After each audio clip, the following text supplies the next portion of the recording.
រឿងធ្វើបុណ្យជូនឪពុកម្ដាយធ្វើបុណ្យជូនអ្នកមានគុណអ្នកខ្លះនឹក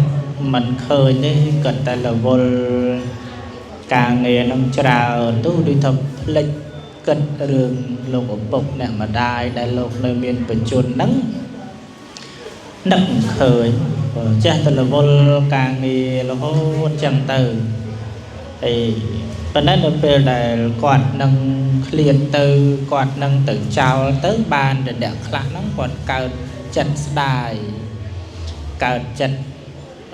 អាណិតមិនគួរណាខ្ញុំហ្នឹងដូចថាបង្ងើយកន្តើយជាមួយនឹងអ្នកមានគុណជាមួយនឹងលោកឪពុកជាមួយនឹងអ្នកម្ដាយសោះតលតែគាត់ទៅចោលតលតែគាត់ឃ្លានទៅបានពីខ្ញុំហ្នឹងនឹកឃើញគាត់នេះវាទៅជាគិតតែឃើញបែបនេះទៅវិញអញ្ចឹងបានជាកូនចៅប្រុសស្រីទាំងអស់ដែលដឹងថាឪពុកម្ដាយហ្នឹងលោកនៅមានបញ្ជនលោកនៅមានជីវិតហ្នឹងហើយគាត់ជាយាមធ្វើសេចក្តីល្អជាយាមធ្វើអំពើល្អហ្នឹងជូនគាត់ជាពិសេសដោយថ្ងៃហ្នឹងអញ្ចឹងកូនចៅទាំងអស់លោកមានសទ្ធាលោកមានទឹកចិត្តអាណិតអាសូរស្រឡាញ់លោកអ្នកមានគុណអញ្ចឹងគាត់ធ្វើបុណ្យចម្រើនបញ្ជននេះឡើងជូនដល់លោកឪពុកអ្នកម្ដាយដែលមានជីវិតហ្នឹងអញ្ចឹងហ៎ខ្ញុំអញ្ចឹងហ៎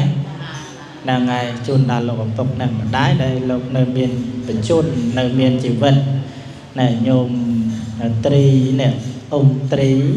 លោកមានបញ្ជន66ហើយញោមស្រីនោះ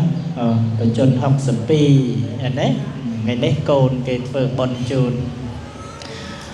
ដោយហេតុថាយើងចាស់ហើយញោមមិនដឹងទៅឡក disco ស្អីទៀតទេញោមមែនទេ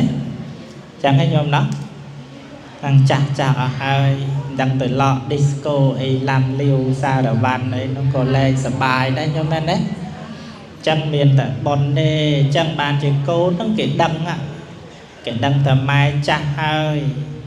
អញ្ចឹងលែងឲ្យម៉ែទៅឡក disco អីសារវ៉ាន់ឡាំលាវគឺមានតែធ្វើប៉ុនហ្នឹងឲ្យធ្វើប៉ុនហ្នឹងជូនឲ្យម៉ែហ្នឹងបានសប្បាយចិត្ត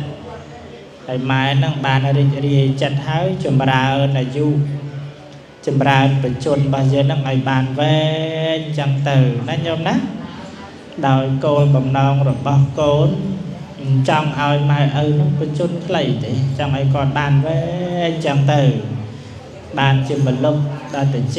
សម្រាប់កូនចៅទាំងអស់ហើយណាទោះបីម៉ែកាចទោះបីម៉ែរៀងញ៉ាំងតិចមែនតែដូចថាទម្លាប់អាតិចហ្នឹងដូចថាធ្លាប់ស្ដាប់ទៅបើថ្ងៃណាមិនបានស្ដាប់ម៉ែល្អដូចថាដេកមលក់ហើយណាញោមគិតចឹងណាអត់ទេម៉ែអីខ្លះគាត់ល្អដាក់កូនរហូតចឹងទៅប៉ុន្តែដល់ពេលថ្ងៃណាមួយម៉ែមិនល្អដូចត្រង់ស្ងាត់ដូចត្រង់អបសុកអញ្ចឹងអាពាក្យដែលម៉ែល្អហ្នឹងវាទៅជារឿងមួយកំដរអារម្មណ៍របស់គាត់ទៅហើយថ្ងៃណាគ្មានម៉ែថ្ងៃណាឃ្លានពីម៉ែទៅគាត់មិនសប្បាយចិត្តទេអញ្ចឹងបានដល់ពេលនេះម៉ែឪនៅមានជីវិតនៅមានបញ្ជនហ្នឹងកូនគាត់ប្រឹងធ្វើសេចក្តីល្អជូនដល់អ្នកមានគុណសូមឲ្យអ្នកមានគុណហ្នឹងសប្បាយចិត្តហើយរីករាយជាមួយកូនណាអំពើល្អរបស់កូនដែលកូនបានធ្វើជូនដល់លោកក្នុងថ្ងៃនេះប៉ុណ្ណាហើយញោមក៏សប្បាយចិត្តហើយឲ្យពរកូនចៅអីចឹងទៅឲ្យបានសុខសប្បាយបានចម្រុងចម្រើនអីចឹងទៅនឹងទឹកចិត្តម៉ែឪគឺអត់មានអីក្រៅទៅចង់ឲ្យកូនខ្លួនឯងបានល្អប្រសើរទេរីកចម្រើនទេចម្រុងចម្រើនទេហ្នឹងគឺជាទឹកចិត្តម៉ែឪគ្រប់រូបទាំងអស់តែបំណងនេះគឺចង់ឲ្យកូនបានល្អចង់ឲ្យកូននឹងបានខ្ពស់មុខខ្ពស់មាត់ចម្រុងចម្រើននេះគឺជាទឹកចិត្តម៉ែឪទោះបីម៉ែគ្មានរិទ្ធគ្មានអំណាចអីបញ្ចូលសិលមុនមកគុំវិជាការអីប៉ុន្តែជាទឹកចិត្តគឺចង់ណាស់ចង់ឲ្យកូនខ្លួនឯងហ្នឹងជាកូនដែលល្អជាកូនដែលអូស៊ីមានបានចម្រុងចម្រើនអញ្ចឹងទៅ នេះគឺជាទឹកចិត្តឪពុកម្ដាយទៅកាន់កូនអញ្ចឹងបានជាកូនហ្នឹងគេដឹងគុណណាស់អ្នកមានគុណនេះនៅមានប្រជញ្ញនៅមានជីវិតអញ្ចឹងប្រឹងដូចថាដឹកនាំគាត់ឲ្យចេះធ្វើបុណ្យហ្នឹងក៏មួយផ្នែកទៅ